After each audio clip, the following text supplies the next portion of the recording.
বাংলাদেশের তাহলে এই বাস্তবতাটা কি ফুটে ওঠে বারে বারে যে মানে আসলে আমাদের প্লেয়ার পুলটা খুবই ন্যারো?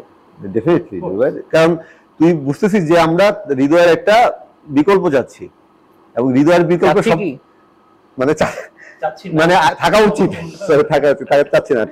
হৃদয়ের বিকল্প আসলে সবচেয়ে বড় বিকল্প হৃদয়। মানে হৃদয় যদি পারফর্ম করে, তার বেস্ট ফর্মে থাকে, তাহলে আর এত আলোচনার দরকার হয় না।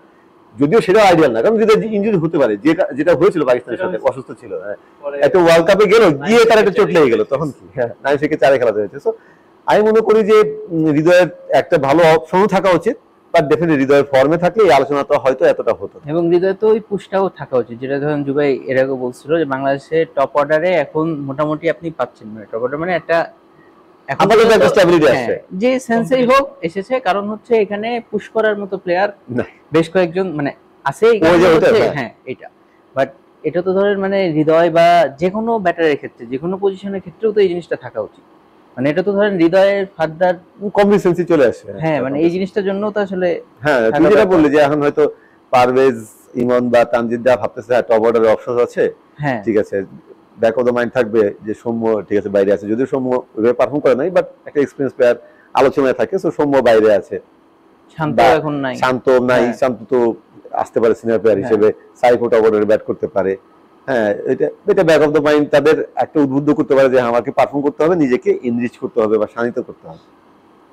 মিডল অর্ডার নাই, সেই অপশনও নাই, সেটাই ক্রিয়েট করতেছে না। ওভার মানে 1 বছর হয়ে গেল যে আমরা ক্রিয়েট করছি না। 20টার মতো ম্যাচ খেললাম, এর মধ্যে আমরা কোনো পসিবল মিডল অর্ডার ব্যাটসম্যানের নাম বলতে পারতেছি না, আমরা জোর দিয়ে বলতে পারতেছি না। আমরা এখনো বলতেছি সাইফ, এটা একটা পটেনশিয়াল থেকে বলতেছি। আমি সাইফের ডেবু যদি চিন্তা করি, ডেবু মানার দরকার নাই। হ্যাঁ, মানে অঙ্কনের কথাও আসছে, কিন্তু অঙ্কন তো আসলে এই যে টপ এন্ড ডেউ বা এটাতেও ইভেন তুই সাইডকে যদি রেডি করতে চাস, কোথায় রেডি করবি? কারণ এই সময় এত কাছে চলে আসছি, এখন আপনি কি খুব টাফ। হয়তো নেদারল্যান্ডস সিরিজে তুই একটা ম্যাচ খেলাতে পারলি, হ্যাঁ সেটা তো আইডিয়াল না। এশিয়া কাপে গিয়ে তুই যদি এমন হতো, ক্ষেত্রে একই ডিসকাশন, এখানে একটা ম্যাচে বেশি দিতে পারবে না। হ্যাঁ সেটাই, এখানে একটা ম্যাচে বেশি দেওয়া যাবে না, যদি তাও আবার 2টা ম্যাচে আমরা সিরিজ জিতে যাই তখন আর কি, তাই না? এবং এশিয়া কাপে গিয়ে এমন যদি হতো যে আফগানিস্তান আর শ্রীলঙ্কার সাথে ম্যাচটা আগে 2টা জিতে আমরা কনফার্ম আছি, তখন হংকং ম্যাচে আমি কিছু ট্রাই করতে পারতাম।